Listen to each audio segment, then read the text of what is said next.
What's up, everyone? Welcome to my channel, Dancing with Ghosts. I am Josh Cannon. I'm back again to do another album tier list. This time, I'm going to be doing it on none other than the former Genesis lead singer, one of my idols, an iconic vocalist, Peter effing Gabriel. And I'm really excited to do this tier list tonight because Peter Gabriel is honestly one of my heroes.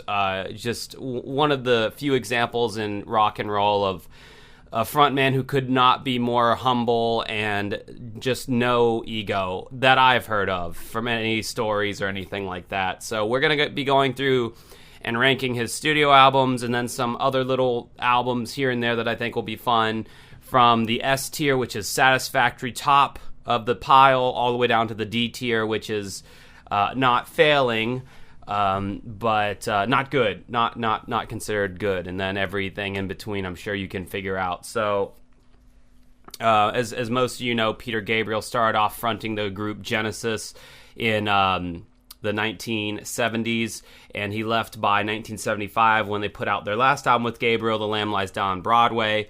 Then in, I want to say, 1977, Peter Gabriel, yes, February 25, 1977, Peter Gabriel put out his first album. He had this kind of thing that he liked to do where he didn't want to name his albums anything in particular when he first came out. So these kind of albums just took on names of their own. And the first album that he put out would be an album that the fans would call Car. I'm going to put Car in the overall body of work that Peter would come to do. I'm going to put that in the B tier. His first album was very interesting.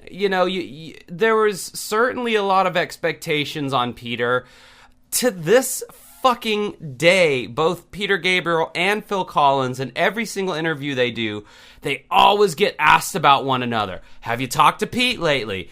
Pete, have you talked to Phil? When you gonna reunite the band? The band's been over for 40, almost 50 fucking years. And yet you got journalists who are still like, when are you going to reunite Genesis? And Peter's just like, anything's possible, never say never, but it's probably never gonna happen. So anyway, point being, there was a lot of expectations on Peter's first album. And, it got fairly solid reviews at the time by a lot of the entertainment outlets. I would say, it was solid. I think it was bolstered off the lead single Salisbury Hill. Climbing up on Salisbury Hill, dun, dun, dun, dun, I could see the city lights. I'm no Peter Gabriel, as you obviously can hear. But no, Salisbury Hill was it was a big hit off of that song. It's a beautiful song, great synth pad in there. It's got this very carefree, just very innocent feel to the song. Give it a listen, man. It's a great song. I remember hearing it on a commercial for Gap or something 10 years ago and thinking I fucking love this song. And I had to figure out who it was. The first song, Moribund the Burgermeister. That song's fucking weird, man. He does this voice where he's like, I will find out, or something like that. It's weird, but it's cool. This album has sometimes been noted as a symphonic rock album because there are orchestral arrangements in some of the songs. You got Modern Love, which is a cool song, cool little guitar riff. Bant, ba-da-dant, dun, dun, dun, ba-da-dant, dun, dun, dun, dun, dun, dun, dun. Excuse Me is a cool barbershop quartet type song. Humdrum's a fine song. Slow Burn's all right. I'd say Waiting for the Big One is a weaker one for his first album. Down the Dolce Vita is one of my favorite songs off this album. That definitely has orchestra in it, and it's just got this really kind of 70s funk cop police chase kind of vibe to the song. Really, really cool song. And then finally the album ends on Here Comes the Flood, which is become regarded by many to be a great early solo Peter cut.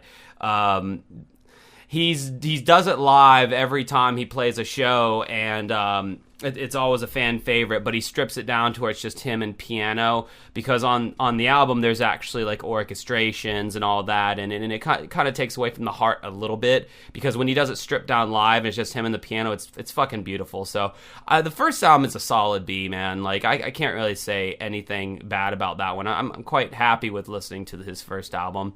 His second album, on the other hand, that's a different story. I will put that in the C tier. This album is known as Scratch to the fans because it's got, Peter Gabriel scratching essentially the thin air. I don't know what he's supposed to be scratching. I actually love the album cover. I think the album cover is quite cool.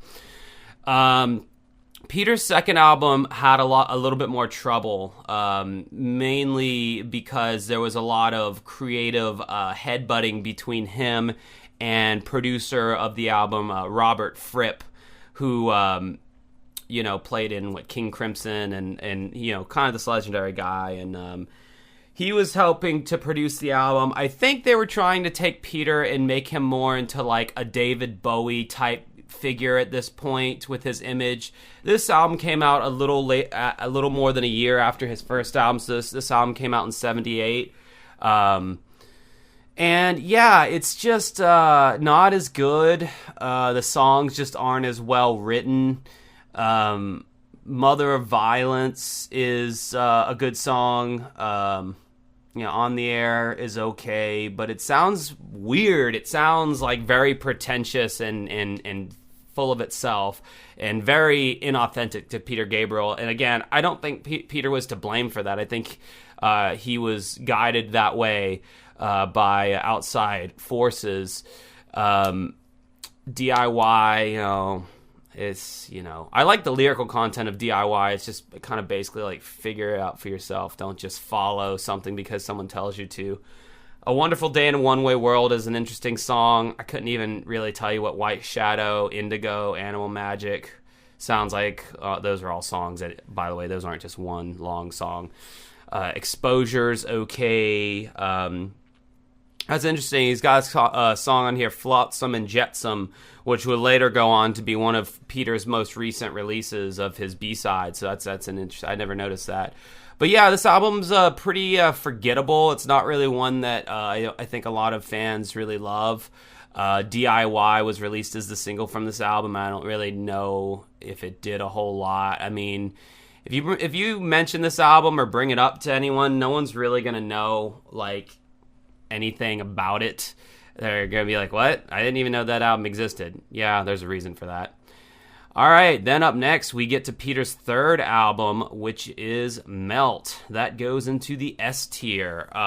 Again, technically it's Peter Gabriel 3, but the fans call it Melt because half his face is melting, which is another album cover of his that I really love. I would say like Scratch and Melt are two of his strongest album covers that he's probably ever done. This album is really when Peter like began taking control of his own career.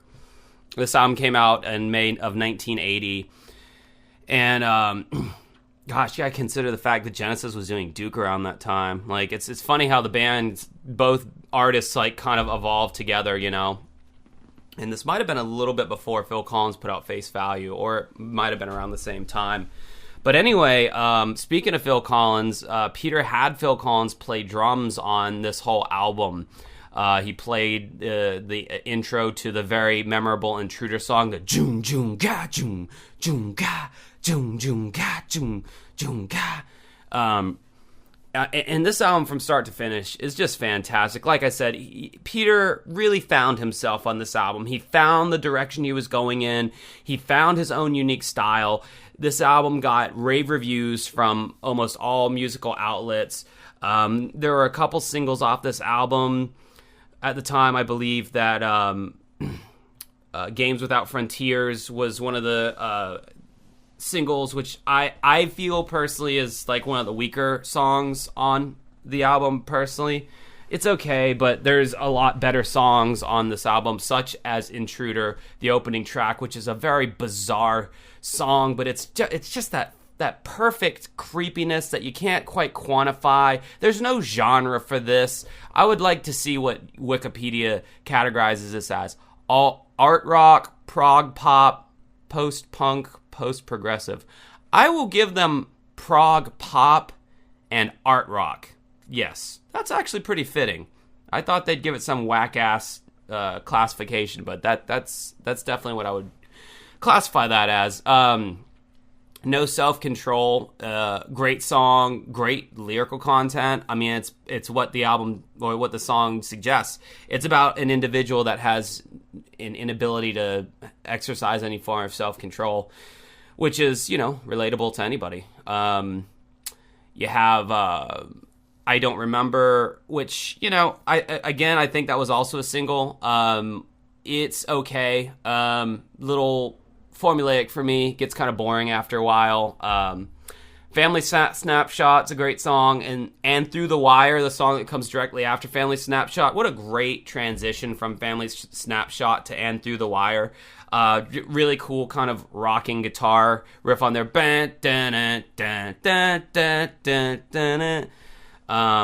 And then you got Not One of Us, which kind of suggests, as the title is saying, like it's about, belonging to exclusive clubs and being on the inside, and it's kind of mocking that, notion as being bullshit. Lead a Normal Life is a nice song. And then finally Biko, which has a lot of political significance and is a song that Peter is probably one of his most proudest songs that he's written. It was about Stephen Biko. He was a prisoner of conscience that was arrested in apartheid-era Africa for political crimes, and I believe he was murdered in jail by corrupt cops. Which is very ever topical these days. But that became a big song for him, especially like the chanting part at the end of the song. He would always do it live and get everyone to raise their hands for Stephen Biko. Kind of a touching song, really. So yeah, and this was actually one of the first and one of the few albums that he actually released a second compendium album where he sings all the songs in German. I shit you not. It exists. I believe it's on Wikipedia. Not Wikipedia. It's on Spotify. He's got his German albums on Spotify. But, honestly, as someone who loves German and has such a fascination with the German language, you would think that I would, be all, wet for something like this. But, after a few songs into his German versions of Melt, and then the next album that I'll talk about, the novelty wears off, and you just kind of wish he was singing in English. But it's an interesting little curiosity piece nonetheless. Having to translate all those damn songs into German and still try to make it kind of rhyme, that must have been a bitch. So yeah, this is the beginning of a great career for Pete in my mind, and the beginning of my love for his solo stuff is with his third album. And then we get to the fourth album, titled 4, but known by fans as Security. Why? Who the fuck knows? It's got some weird African mask on the cover. I think it's like a negative of an African mask. African culture will be something that will creep into much of Peter Gabriel's albums and influences. And honestly, I think Peter wishes he was African, like he was born in Africa and was of African descent, because he is fucking obsessed with the sounds and the culture of Africa. It's just one of those things that's always appealed to him. Go figure. Everyone has their own, I guess, inspirations and fascinations for things. But his fourth album, S Tier, probably my favorite Peter Gabriel album, honestly. The third one, Melt, is great, but by the fourth one, just so much perfection on this album. Very short album, 8 songs, but that to me, hey, give me less rather than give me more, because if you have a great batch of songs, sometimes, actually most of the times, less is more. This album came out in September of 1982. So, again, I have to contrast that to Genesis. I want to say that their self-titled Genesis album might have came out in 82, if I'm remembering correctly, so that's interesting. But anyway, the singles were Shock the Monkey, I Have the Touch, and Wallflower. This one, again, got really good reviews. Not as good as Melt, which is bizarre, but whatever. The title track, Rhythm of the Heat, is such a fucking good song. It's so cool. And, you know, Gabriel just really shows off his vocal ability in this song. The beginning starts off with these very, like, dialed-back African rhythms, and Pete's, like, doing these really, like, laid-back vocals, and then there's just this building and this crescendo and this anxiety in the music, and finally it ends with, "The rhythm has my soul!"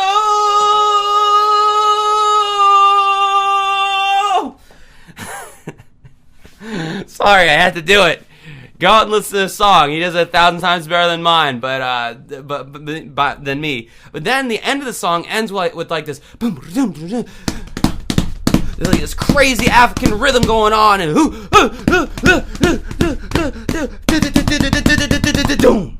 then it cuts off, and then bling bling ding ding ding ding ding ding ding. The next track, San Jacinto, comes in, and again, it's this huge fucking build-up, and San Jacinto is like probably one of my favorite songs of all time, really. I mean, when he goes into "I hold the line," and then the guitar comes in, and the doom. The light of strength that pulls me through the fear. And like, the fucking yellow eagle flies out from the sun part. From the sun. Like, he hits that falsetto there. Oh, dude, this album is amazing. I Have the Touch is a cool song. I feel like it's about, like, people's attachment to social norms and having to try to fit into social norms, which, you know, obviously Peter is like great at constantly, you know, bucking the social norms, obviously, with his early costume work he did in Genesis and just his lyrical content in general. He's always been a very creative dude who doesn't really like to follow the rules. Track 4, Family in the Fishing Net. The first time I heard this song was when Primus covered it. Primus released these cover albums. This one was on Rhinoplasty, I want to say. And it was so weird. And I read the liner notes of the Primus album. It said originally done by Peter Gabriel. And I was like, what? Peter Gabriel does songs that sound like this? Dude, this song is weird. But in the coolest, creepiest way possible. And I have no idea what it's about. I think it's about a wedding. But, man, read the lyrics, listen to that song. It is fantastic. Like, art pop, prog pop, whatever you want to call it. Such a cool song.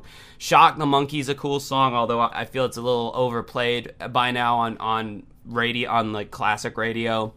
Great song. You really hear Peter using his falsetto very strategically now on these albums.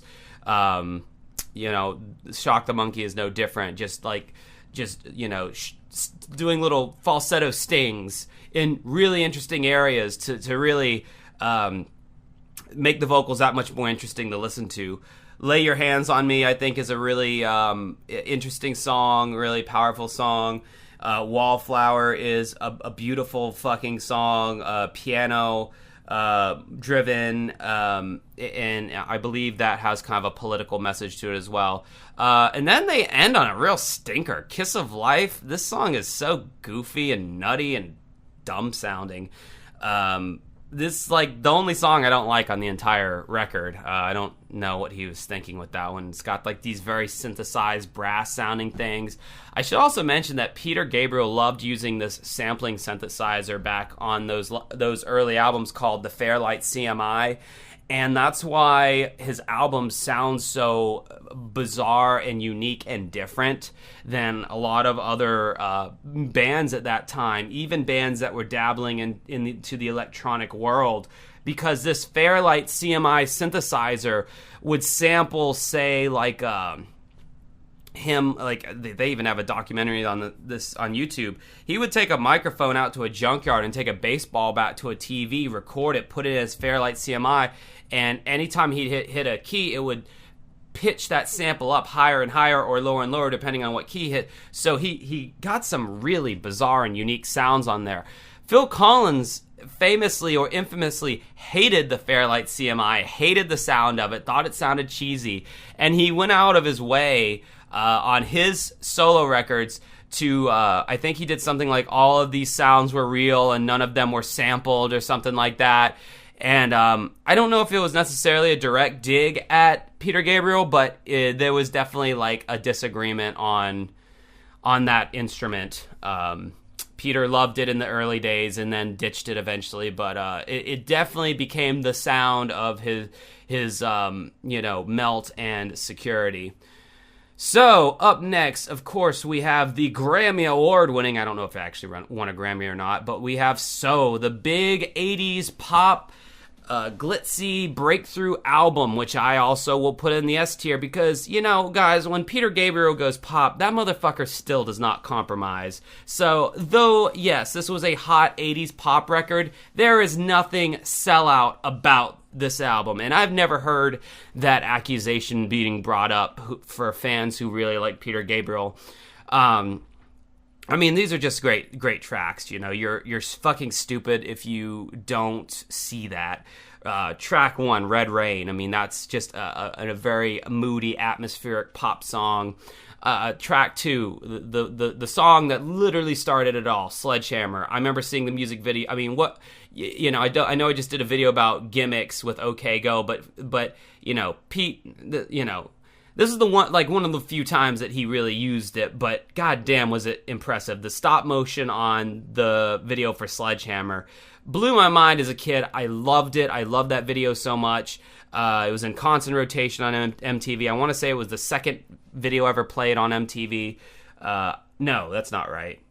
It was the second most played video. That's what I'm trying to say. Michael Jackson's Billie Jean was the first most played. Anyway, loved the video, loved the song. I put on the song to this day, and it's still got that fucking 70s funk groove with a 1980s production. And Pete's voice sounds just incredible on this song. Track 3, Don't Give Up, featuring the wonderful, in her own right, Kate Bush, another art pop folk hero. They do a duet in this song. Beautiful song. In Elton John's autobiography, he mentioned when he was at his lowest point in his room for months on end doing cocaine, he would cry and listen to this song, Don't Give Up, on repeat.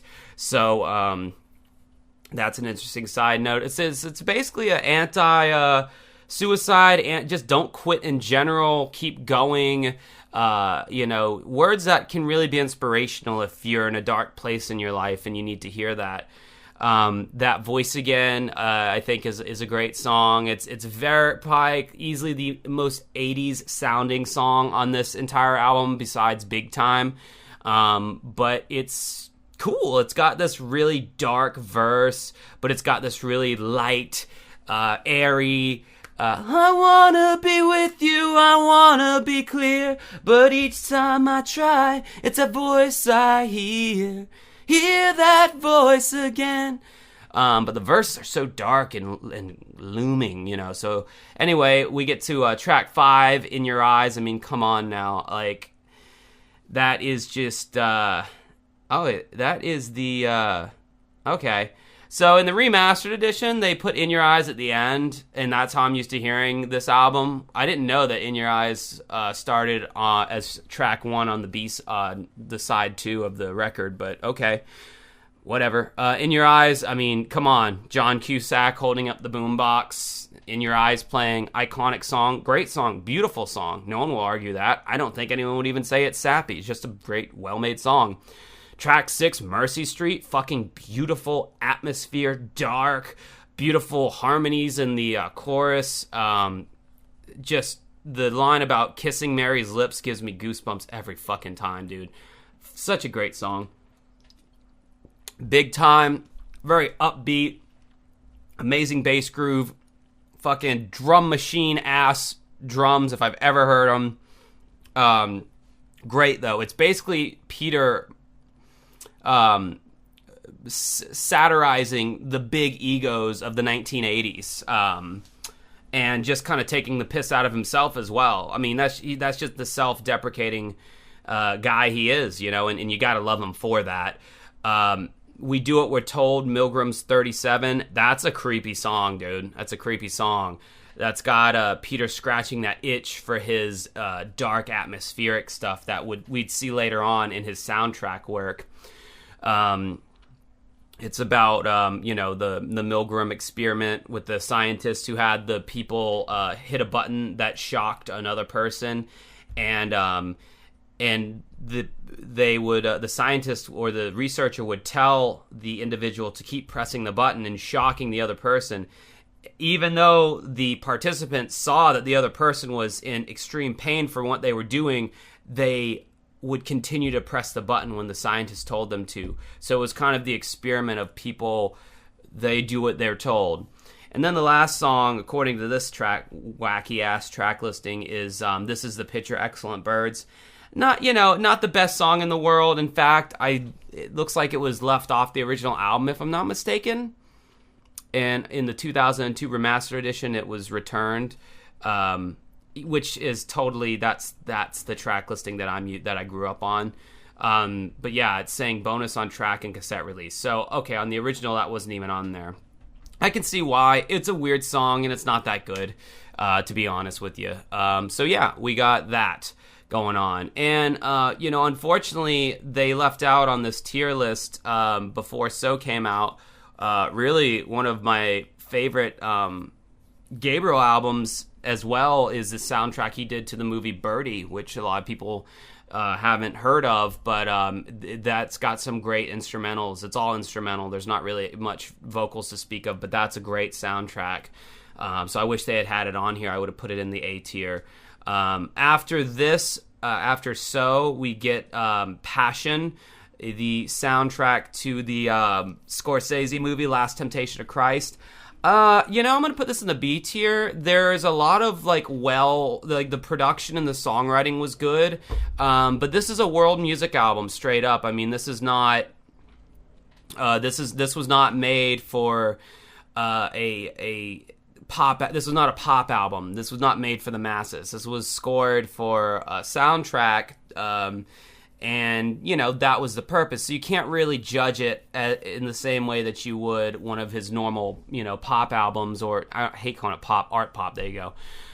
Even so, and even though there's not really any Gabriel singing, there's more Gabriel moans and croons and just him using his voice solely as an instrument rather than a lyrical thing. There's still some great stuff on here. The Feeling Begins is good, is a great atmospheric kind of thing. Gethsemane, Czar is a good song. Stigmata. I don't know, man. I would check it out.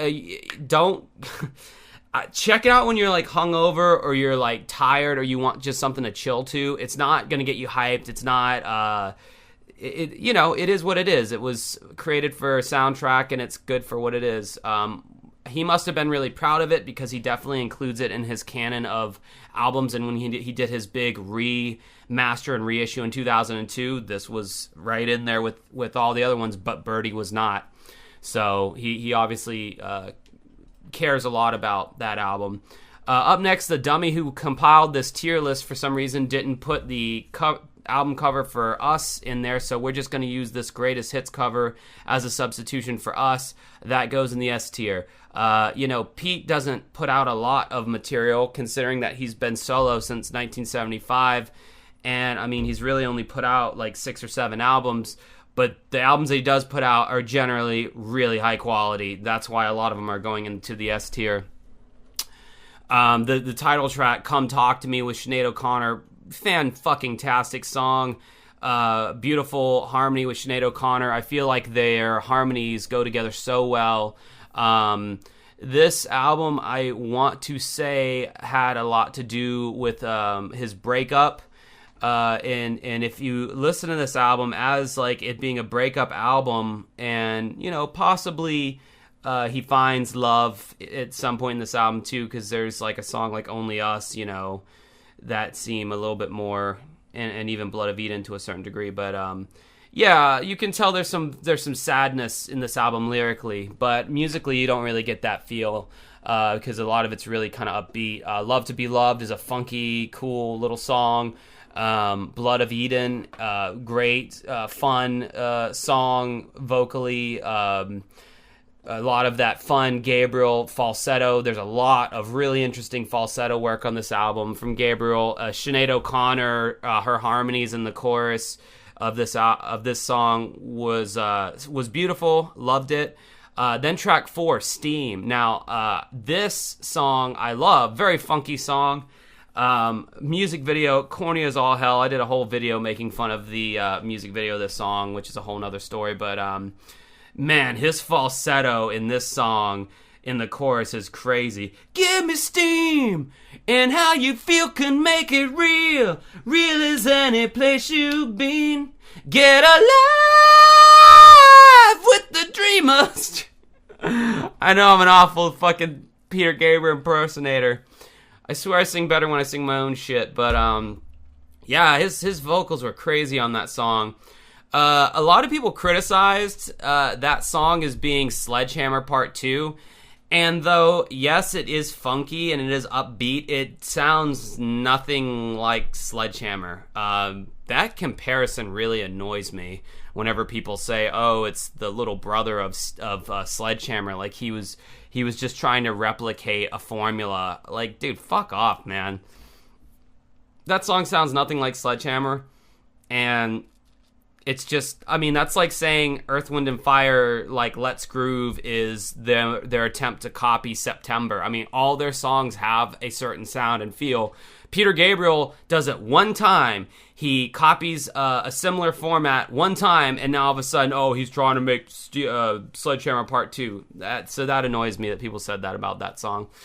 Only Us is okay, pretty good song. Washing of the Water is a beautiful ballad type song.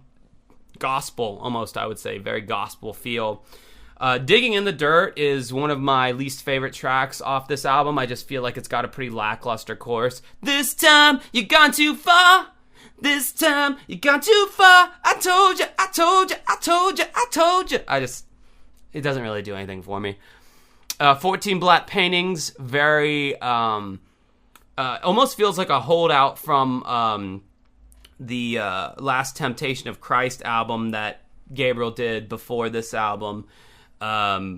It's very, got a lot of Middle Eastern instrumentation on it.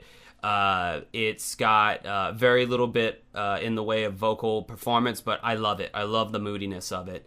And then we have my second least favorite song. I actually almost hate this song. It's Kiss That Frog. I just think it's goofy. And there's just, I don't know, it feels like I think Gabriel was trying to get into the Disney world with that song. It has like this Disney sound to it, and maybe he saw Elton John and his success with Lion King, and he's like wanting to get a piece of that action or something, but I just don't like Kiss That Frog. And then the last track, Secret World. Great song. It's just a cool song. Great groove. That is a concert staple. He usually always plays that song when he plays live. All right, up next we have Ovo. Now, this was a soundtrack that Gabriel did that accompanied the Millennium Dome show in London. That was some kind of thing that they did at some arena there. It has a bunch of different vocalists. It's really, again, it's a soundtrack album, but I just didn't get it. I didn't really care for it at all. I'm putting it in the C tier. Can't really blame Pete too much for this one, because it just it's a soundtrack thing. It's not like like an actual album of his that he is standing behind. I'm looking through a track listing here. I know he did a few of these songs live. Yeah, the album didn't get that great of reviews either by the very few people that did actually review it. Father Son was a song that came off of there that is actually a really good song. The Tower That Ate the People is pretty cool. White Ashes, Downside Up. Yeah, I don't know. Listen to it. It's weird. There's all kinds of different vocalists on there, and it just, it is what it is. Not angry at it or anything. For some reason on the tier list, on this particular tier list, they decided to put Secret World Live, the live soundtrack to the album from the tour. I mean, yeah, it's live Peter Gabriel, and it's, good performances, and yeah, S tier, great. Up next, after OVO, we have The Long Walk Home, which is another soundtrack that he did for the movie Rabbit Proof Fence. I got to be honest with you, I've not heard this album. Or if I did give it a listen, I don't remember what I thought about it. So I'm going to put it in the D tier just for the simple fact that I'm kind of ignorant to it.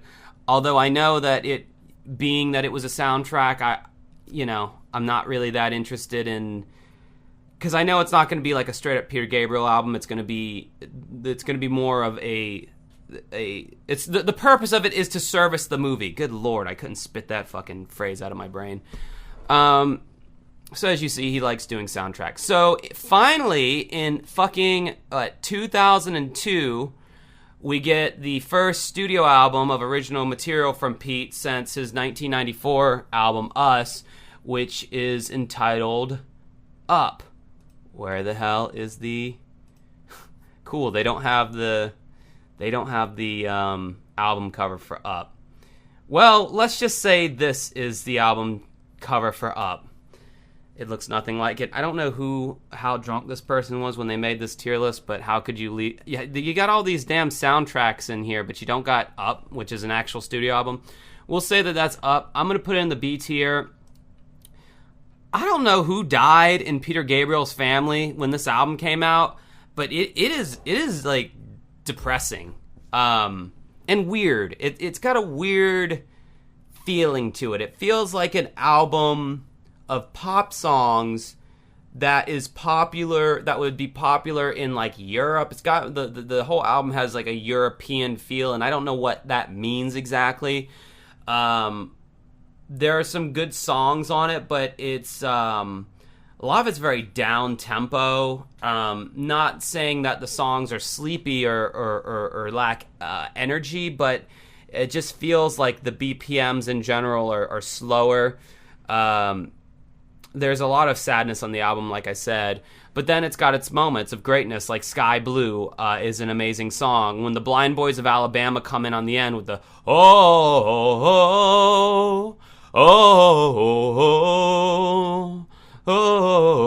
dude, goosebumps, man. That song is fucking beautiful. And it took him about 10 or so years to write that song. There are demos of that song existing that date all the way back to like 94. It might have even gotten on the Us album at one point, but it was too early in its infancy. Darkness, the song that kicks off the album, is basically about facing your fear, not letting fear control your life. It's a great message, pretty cool song, I guess. Growing Up is a kind of a cornball song. None of these songs were meant for like pop radio. They all come in at over 6 minutes long, aside from The Drop, which is the last song in the album, and that song is so slow and looming in its atmosphere that it was never meant for a single. So yeah, there's no way any of these songs could have been played on the radio anyway, because like Growing Up is 7.5 minutes long.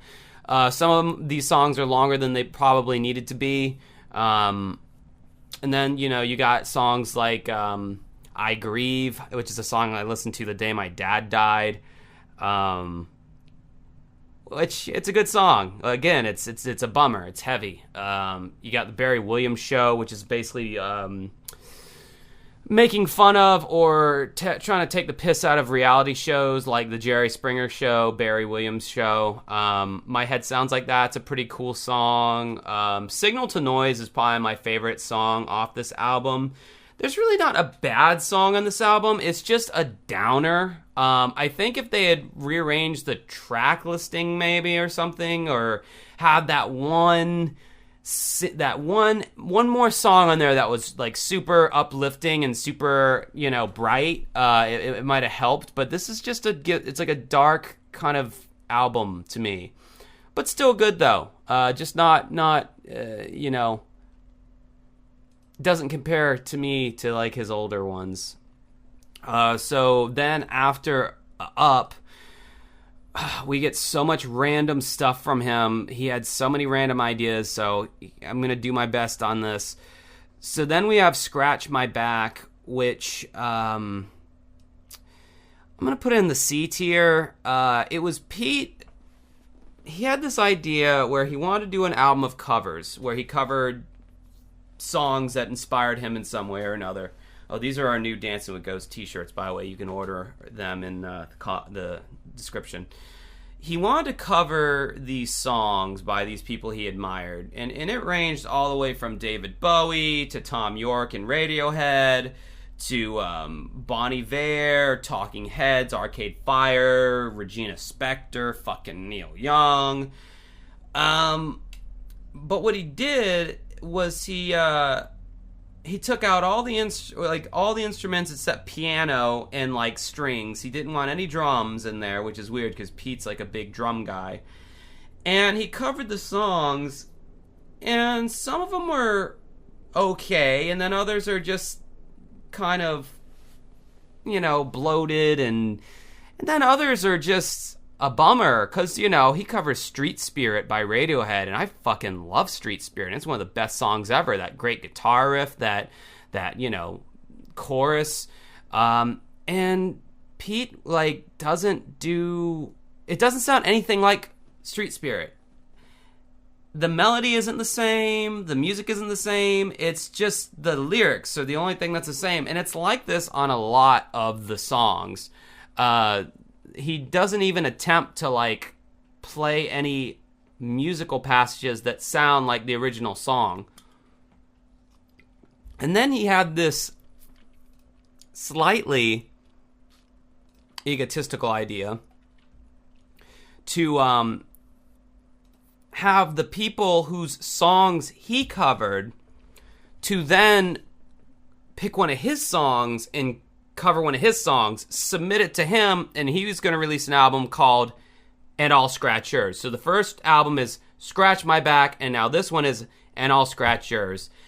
And I'm again going to put this in the C tier because it's a compilation of, you know, and he couldn't even get like all the people to submit their songs. Like, you know, I know Tom York from Radiohead did not cover Peter Gabriel's song, which sucked because I would have loved to have heard that.